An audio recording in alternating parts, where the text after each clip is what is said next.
Hey Laura, look who I have with me. I found a Megan, a wild Megan. Wow. Found a wild Megan wandering around watching Top Gear, incidentally. Anyway, I'm sorry we're filming this pretty late. It's 11:30. I'm really hoping I'm gonna have it up by midnight, but c'est la vie. Anyway, so today in our chem lab, or in my chem lab, we have chem labs at the same time but different TAs. So we were talking with my TA, and I can't remember how we got on the subject. Oh yeah, he was saying how his hours, he's doing his master's in chemistry and toxicology, and he's required to be at the school, at the university, by 9 in the morning, and his chem lab that he TAs, that I'm in, finishes at 10 o'clock at night. So he basically has a 13-hour day. And one of the students was like, wow, that must really make you want to live on campus. And he's like, actually, no. Kind of had my time with that. So I thought today, Megan and I will talk to you about our experiences and our thoughts on living on campus, and maybe you can share some of yours. So, just like personal opinion, I think living on campus is one of those things that's great to do. Once. Yeah. I cannot imagine doing it No. 2 years. When my mom went, looks really good. I put Sorry. cinnamon in it. Oh, you're an awful person. Cookie dough. Yes.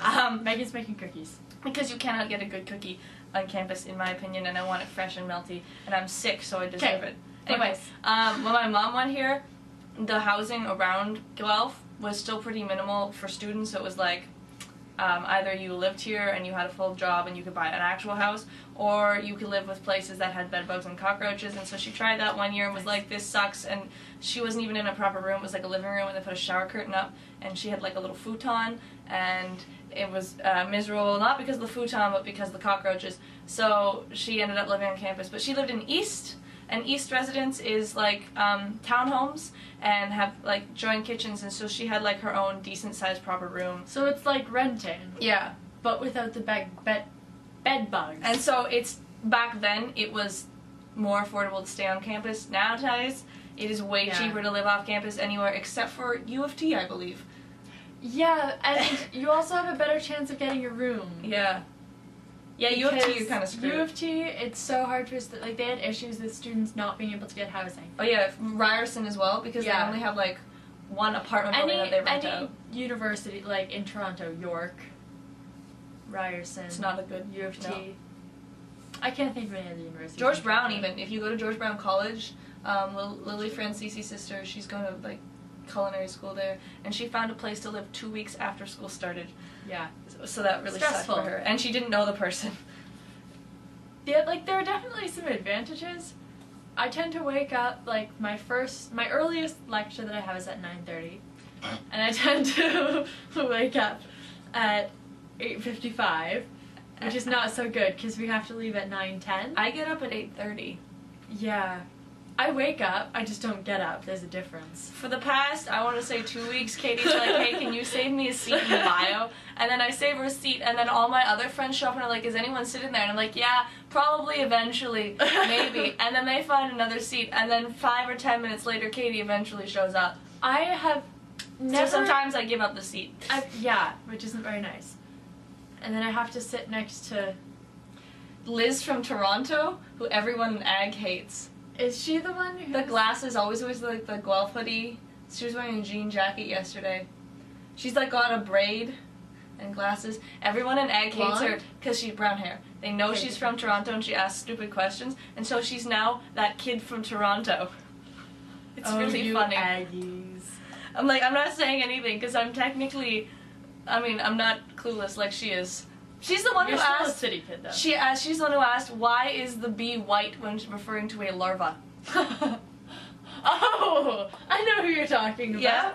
Oh, yeah. She's also kind of annoying, which is why people are rude. If she was really cool, and I mean she might be really cool, but in class she's kind of annoying. So that's partially it. Fair enough. Anyway, that has nothing to do with living on campus. But she lives on campus, so hey! There! Connections! I don't know where. Somewhere. Yeah. Somewhere. Yeah. Yeah, I guess, okay, the other thing is living on campus is probably really dependent on who you live with and where you live. Like, I think for the most part in Guelph, our residents are pretty even in terms of their, like, positives and negatives. My big negative right now, everybody in our tower is sick or was sick or is getting sick. Our RA went to the hospital today, she was so sick, and then her mom had to come and pick her up and take her home, and when I ran into her, she was like white as a bed sheet, and then everybody from our tower has been on antibiotics for strep throat. Yeah. So I've already had my sickness. I'm trying not to get sick anymore. I shouldn't be, like, within breathing proximity of you because you're going to infect me. But I'm pretty proud of myself for staying relatively healthy right now. I had my sickness. It was relatively bad. Over and done with. If you have 2,000 people under one roof and they're all sick, it incubates. And yeah, it's not good. And the ventilation here sucks. Yeah, but this is like the second round of sickness that's gone through, too. Yeah, essentially. And now other people I talked to who thought they were, like, got over their sickness are getting sick again. So they never really were healthy. So disadvantages to living on campus. You get sick. Yes. You have to put up with annoying people. Yep. Sometimes your roommate leaves a big mess and it grows exponentially. And it but keeps that roommate crossing. couldn't possibly be me. No, not at all. I'm never. Perfect. Yeah. So you have to put up with other people. But even if you're living off campus, unless you're rich, chances are you have to deal with a roommate. Yeah. So you just probably, if you're lucky, won't have to share a bedroom with them. Normally you get, like, your own bedroom, but you have got, like, 6 to 8 people minimum that you're living with. Unless you have an apartment. Yeah.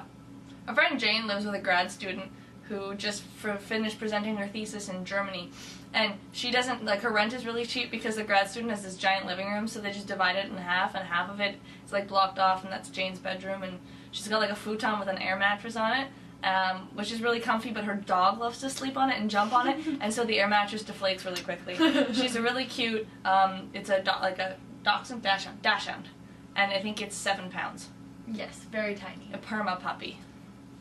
There are so many guide dog puppies. You would love it. You would love it. There are so many, like, you literally walk out of your lectures and you're assaulted by Labrador puppies. And you want to in snuggle various them. ages. But Like, you go into Tim Hortons and you are assaulted by Labrador puppies. And you walk through your buildings to get to your lectures and you're assaulted by Labrador puppies. And the occasional blue puppy. I have only seen one. I saw another one today. Oh, really? Yeah. Because, like, it was a karma I see at least 5 different labs. Oh, yeah. Puppies at least every single day. It's for the person like me who wants to do it. Yeah, and I've seen 1 poodle so far. But some of them are, like, guide dogs in training, some of them are service dogs in training, so it depends. But you can't snuggle them! No. Well, I've snuggled 2 of them. Yeah, I've snuggled some, but once they're past, like, the initial we just got a puppy stage, you cannot... bother snuggling. Because then they're working and they wear little vests and it's really adorable when you see these little tiny puppies wearing vests and they look drunk. and they're like wobbling all over, but really seriously, like they're on a mission, they're just wobbling on a mission. They're so cute. So I really want to do that. Really, really want to do that. Really, really want to do that. I don't know where I'm going to get the time to do that though. Actually, use molasses. I don't have molasses. You ruined it with cinnamon already. And on that note, this video is going to be too long if we keep going. So it was lovely to see you on Monday and to hear about your very entertaining cafeteria stories, which we don't really have any very entertaining cafeteria stories. Not really. The But food that's is probably good. because we don't spend a ton of time. Our food is incredible. It was really like, really good. For lunch the other day we had, what did we have on Monday? Because we had the same thing. With Danny? Yeah. She had sushi. No, that was Wednesday. Because Monday I had a nap. Monday you were like off in your own little... Wednesday we had curried chickpeas on rice. Right. And then Danny had a gluten-free, dairy-free, vegan avocado wrap. Which actually sounds pretty gross to me because avocado is disgusting. I hate avocado, but she can't eat anything, so hey.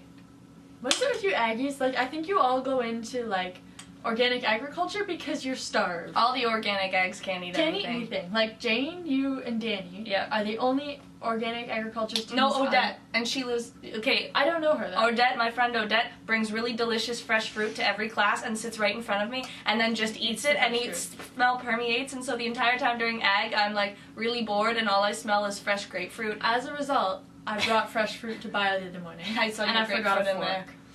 Yeah. Actually, it's Emily's grapefruit. Oh, I want it. Yeah.